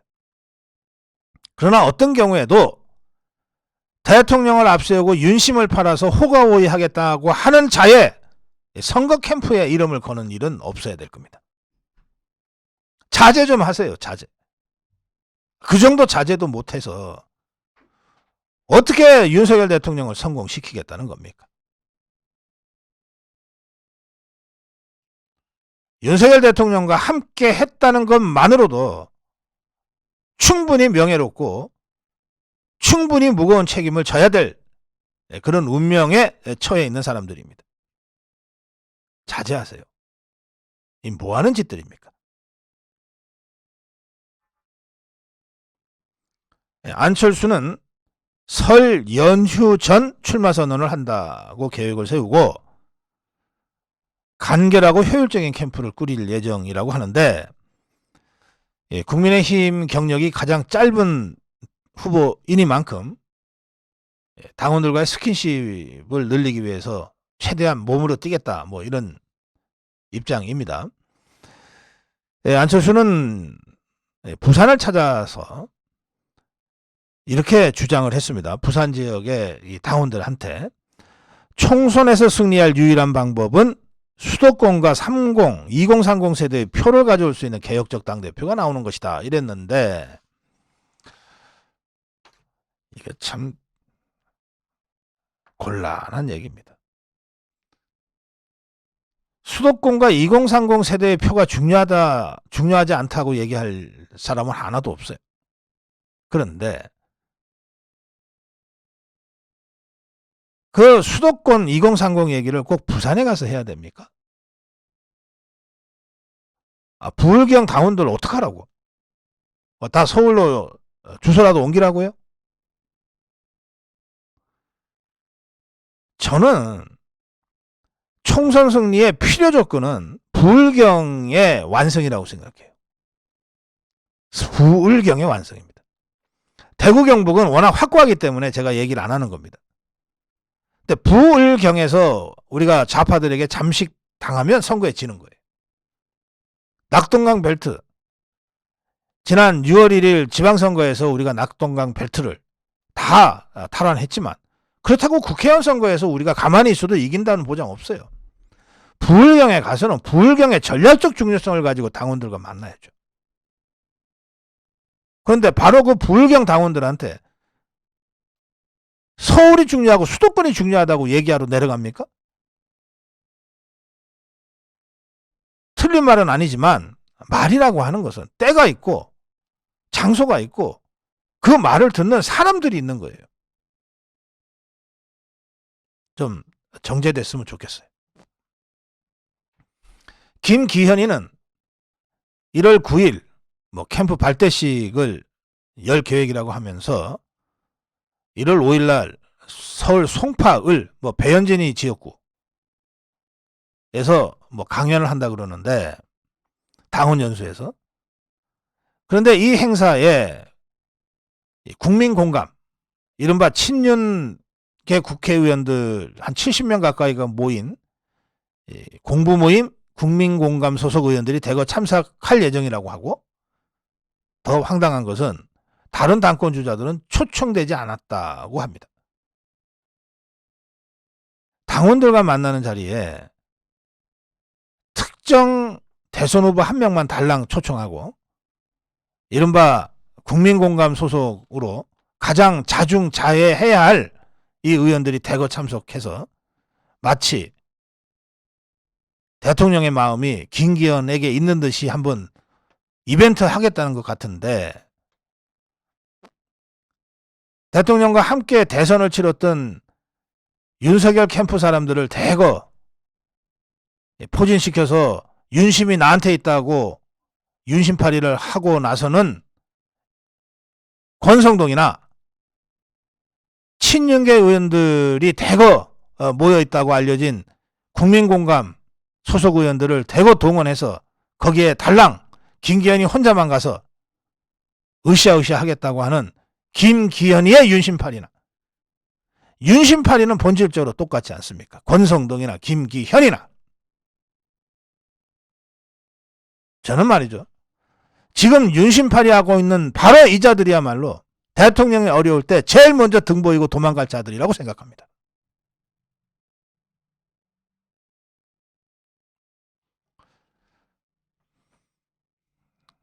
윤상현은 다음 달 5일, 1월 5일 경북 구미에 가서 박정희 대통령 생가에서 당대표 출마 출정식을 열기로 했다고 합니다. 여러분들이 가장 많은 관심을 갖고 지켜보고 있는 나경원은 아직까지 숙고 중이다. 이런 입장인데, 뭐 그러나 출마든 불출마든 최종 결단의 시간이 그렇게 많이 남아있지는 않다. 적어도 1월 둘째 주 중에는 출마 선언을 하든지 불출마 선언을 하든지 둘 중에 하나는 해야 된다. 그렇게 말씀드립니다. 정론 1침이었습니다. 고성국 TV는 자유우파의 목소리를 대변해 왔습니다. 좌파와 이념 전쟁이 일상이 된 지금 고성국 TV는 더 적극적으로 좌파와 투쟁하고 자유우파가 나아갈 길을 열어나가겠습니다.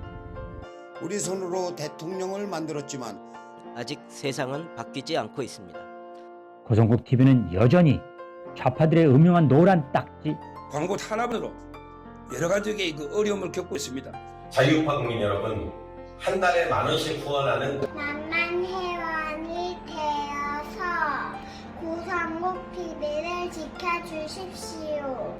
올 한 해 많은 분들이 후원해 주셨지만 10,000명의 회원이 되기까지 딱 2,000명이 부족합니다. 올해가 가기 전 2,000분만 더 만만 회원이 되어주십시오.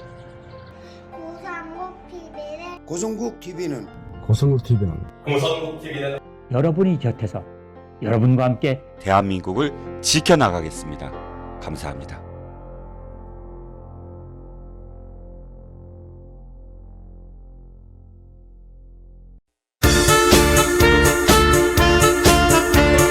함께하니 정말 좋구나.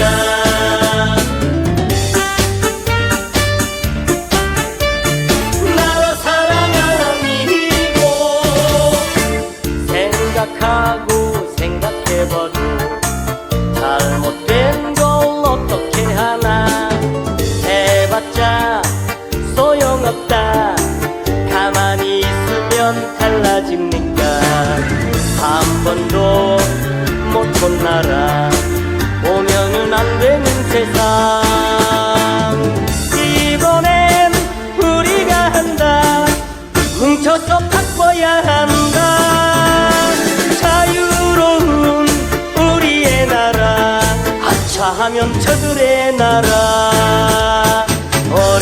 없다 걱정 없다 아미고가 지킨다